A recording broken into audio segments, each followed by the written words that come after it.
America అధ్యక్షుడు Donald Trump, Tesla అధినేత Elon Musk మధ్య గత కొన్ని రోజులుగా విభేదాలు కొనసాగుతున్నాయి. ఒక ప్రభుత్వ బిల్లు విషయంలో ఇద్దరి మధ్య అభిప్రాయ భేదాలు రావడంతో మస్క్ వైట్ హౌస్ సలహా మండలి నుంచి తప్పుకున్నారు. ఆ రోజు నుంచి మస్క్ ట్రంప్కు దూరంగా ఉంటూ వచ్చారు.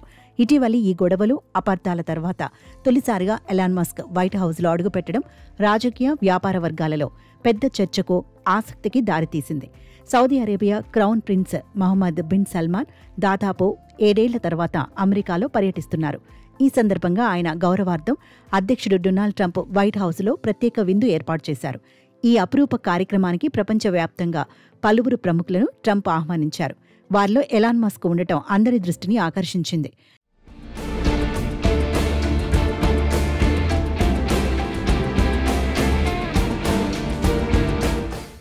ట్రంప్ ఇచ్చిన ఆహ్వానం మేరకు మస్క్ ఈ విందులో పాల్గొన్నారు. ఈ విందులో మస్క్తో పాటు ఎంతో మంది ప్రపంచ ప్రఖ్యాత వ్యక్తులు పాల్గొన్నారు. వారిలో పోర్చుగల్ ఫుట్బాల్ దిగ్గజం క్రిస్టియానో రొనాల్డో, ప్రముఖ chip company Nvidia CEO Jensen Huang వంటివారు ఉన్నారు.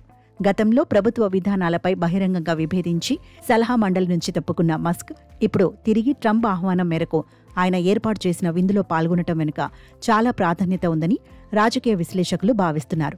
దీంతో ట్రంప్, మస్కుల మధ్య ఉన్న దూరం తగ్గిందనే చర్చ ఇప్పుడు జోరుగా నడుస్తోంది.